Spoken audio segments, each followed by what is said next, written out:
Before I talk about this game, let me say at the outset that if I were earning my living with this channel and actually making money, I would have forced myself until the end. I would have finished this game and played through the entire game.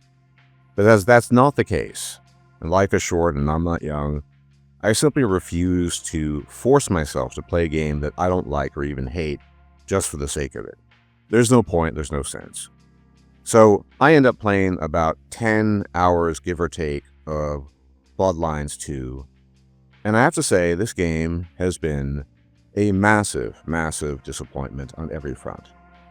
Now, I did go into this game fully prepared, I thought, and fully aware of the idea that this is not an RPG.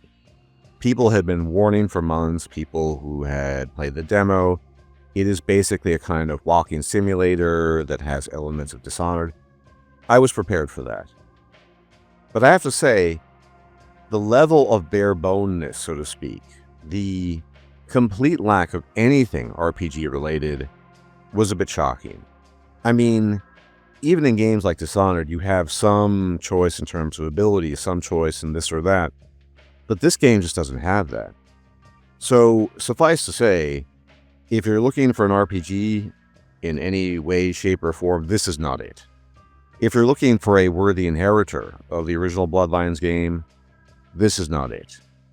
If you're looking for even a vague connection to the previous game, this is more or less not it. Maybe there's a little bit here and there.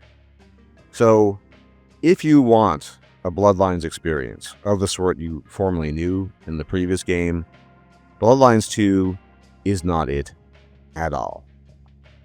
But, even as we accept that as a fact of reality, that this game is not an RPG, there are other issues with the game. Even if you accept that Bloodlines 2 is just a walking simulator, you have so many other problems. I don't even know where to start. For one, the voices and the stupid writing. The writing is, well, how should I put it?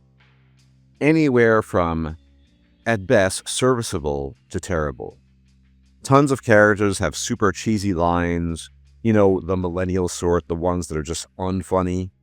You have others who sound just weird and corny. To put it simply, although the voice acting itself is serviceable, the actual delivery and what they're saying is at times very, very bad to okay at best. You have these really noxious and cheesy flirtation lines that go with something like this. I like you. And then the NPC is supposed to respond. It's pointless. I don't even know why it's there. So, writing and dialogue, pretty bad. From what I gathered of the story as well, from what I played, pretty bad. And I went on ahead after I decided not to play this through to the end because I don't want to force myself or torture myself. The ending was terrible as well. The entire story, as it's contrived, is kind of mediocre at best. So that's an issue. Nothing to do with RPGs, just the writing isn't particularly good. Now, this is kind of related to RPGs, but I think this bears mentioning. Your clan really doesn't matter. Now, it matters in a slight bit in terms of the skills or powers you have access to, and there is a bit of dialogue here and there, but by and large, it doesn't matter at all. And it's hysterical given the fact that this game, which is largely Slop in my view, was originally slated to be sold without two clans, namely Toreador and the Sombra. I played the Sombra, by the way, because I thought it'd be novel and different since you cannot play the Sombra in the original game and in 5th edition Vampire Masquerade. They've changed allegiances to the Camarilla. But imagine this. Imagine if Paradox had gotten their wish of a game that would have been so bare bones that you only had 4 clans to play with. 4 clans that don't make a difference, by and large, at all. And then on top of that, a 30 USD/Euro DLC on day 1 to add these clans that themselves don't make a difference with. It's just, what's the bloody point? And it just goes to show how disconnected Paradox is from the world and the people, and specifically their customers of this particular game. They're much more in touch with their strategy game customers. They have no bloody clue what's going on with fans of the World of Darkness. So they decided, obviously, all of you know, to renege on that, and now we have all 6 clans. But that basically doesn't make a difference, because you can just go to trainers of different clans in the game and learn new/old powers you might have had access to before you awakened as a quote-unquote elder. I don't even know if the definition elder is appropriate here. You're barely 400 years old. That's not really an elder in Vampire Masquerade terms, but we'll leave that aside for now. So, your clan doesn't matter. There are no RPG elements. The voice acting is kind of stiff. The writing is mediocre to okay to terrible. It ranges from everywhere you can imagine, and it's basically never good. What about the combat?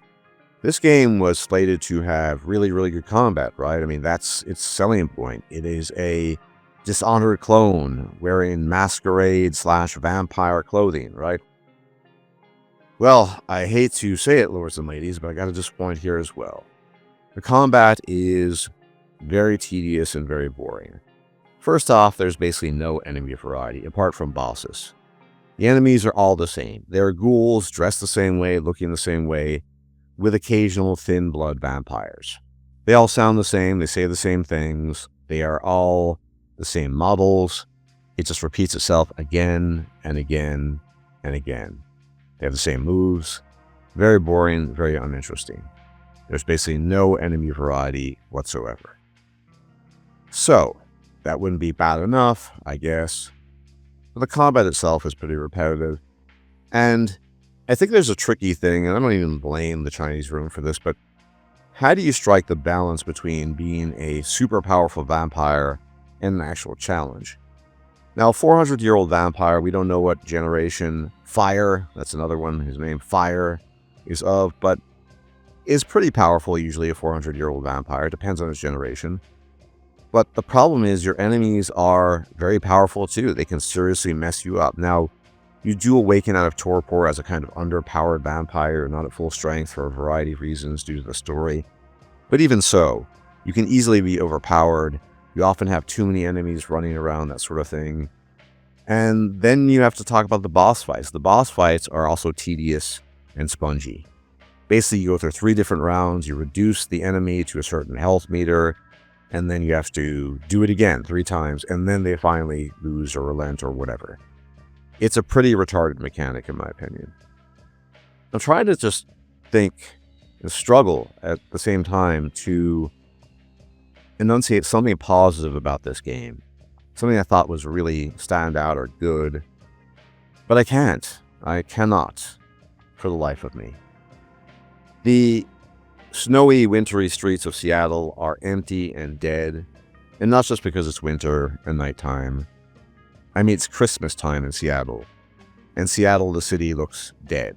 You have people wandering about, moping about, but they don't look like they're really alive. It just kind of looks like they've been placed there. They're not really doing anything. And on top of that, there's this weird thing going on. So you have normal NPCs, not homeless people, searching through dumpsters and trash cans and trash bins. It's really weird. Like, they look like normal middle-class people, but they're looking through trash bins and dumpsters, and that doesn't really make much sense. So the city itself looks dead. The masquerade mechanic is pretty bad. I guess it's okay-ish, maybe the best thing in the game, I don't know. There's no humanity in this game. If you don't get caught, you can kill as many humans as you want. It doesn't really matter. Now, you could argue maybe that Fire has no humanity because he's so old. He's not that old. 400 years is nothing in terms of Vampire Masquerade generations or age, but maybe that's the reason. Who knows? There's no humanity score, so you can kill as many people as you want. Just don't get caught. And don't get me started on the side quests or the fetch quests. The most boring, repetitive junk in the game, bar none. And on top of that, during these fetch quests or these side quests, you're locked into them. You know how in a normal game, even a non-RPG, you might have, 3 or 4 or 5, maybe even half a dozen side quests open, and you can swap between them? When you decide to do a side quest, you get locked into it. You cannot choose multiple ones. You have to do that one. You have to complete it on the spot. So there's no choice in that. At all. Whatsoever. I don't know what to say about this game. I went in, at least I tried to go in with an open mind. I had accepted that it's not an RPG. But even given the fact that it's not an RPG, even given the fact that it is none of the things that the original Bloodlines was. It's just not a good game on its own. It's very, very, very mid, to use Zoomer's speech. Mediocre is a better term. And in some parts, it's just slop. It's not good at all. And if you peruse the Steam reviews, that is what you will see. Very much reflective of, well, this is A, not a Bloodlines game, and B, just not a good game in totality. I mean, I could talk even more about some of these things. You can't use weapons. There are no weapons in the game. You can just chuck things and throw things with telekinesis. What's the point of that? You have no stats, no nothing. It's not an RPG. The choices that you make are kind of irrelevant. I did not play through the entire game, but I know for a fact, no matter what you choose to do, the ending is the same. It doesn't matter. So the point of a second playthrough is completely vitiated by that. What's the point? There is no point. Yeah, this thing is a dud, lords and ladies. No point at all. I do not recommend this game whatsoever. Not even on a deep sale. Do not spend a single cent on this game. It is really, really mediocre to trash overall. And what does this mean for the future of Vampire the Masquerade, the World of Darkness, in terms of video games? I fear it does not bode well. This game, if game you wish to call it, was an attempt to scrap together what little could be salvaged of the disaster, the development disaster, to be more specific, that has been Vampire Bloodlines 2. Starting with Hardsuit Labs that, for whatever reason people claim to know, we don't really know the reason, Paradox decided to fire and cancel. Then there was a new studio in between. And then finally Chinese Lab that tried to cobble together something that just was unsavable, basically, at this stage. There was no redemption to be had for Bloodlines 2. But they had to put it out on the market. And the fact that Paradox was desperate, and we know they were desperate because that's why they tried to sell us €30 DLC the first day, to add shit in the game that should have been in there in the first place, tells the entire story. Now, this is probably pie in the sky, but who knows? Maybe, just maybe, through a miracle, some competent studio one day in a distant future, far away from our reality, can take the reins of Vampire Masquerade and make a proper vampire game.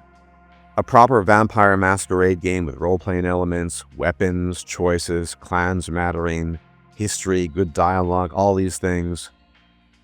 But I don't think it's going to happen soon.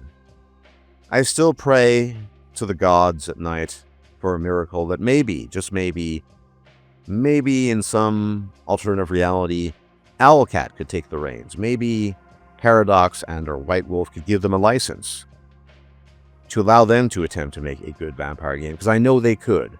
I think that Owlcat is the only studio right now that could make this game because of their passion, their dedication to the settings. They try to be as true as possible to the settings in what they do. And they themselves are tabletop players and RPG players, hence I just think Owlcat is the only hope.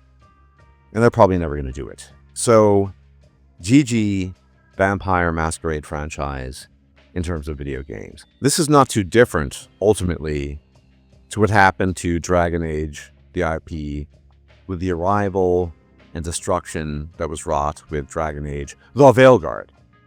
It's pretty much the same thing. All hope for the franchise died with Dragon Age, the Veilguard. And so too is it the case with Bloodlines 2. This is the death knell of any future hope for any game set in the World of Darkness, revolving around vampires, that is an RPG that is good. It is over, lords and ladies. There is no hope, not realistically, despite what I may dream of and pray to the gods for. This is the end of Vampire the Masquerade, at least in the video game world.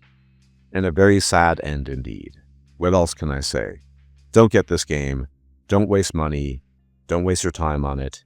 It is not worth it. And compared to the first game, it's an utter abomination, to be perfectly frank and blunt. But anyway, as always, thank you for tuning in. If you like my content, you like my takes, you can leave a like, comment, share, and subscribe. It's much appreciated as it really helps out with the channel. And I'll check you out next time. Hopefully, for a happier video. Take care.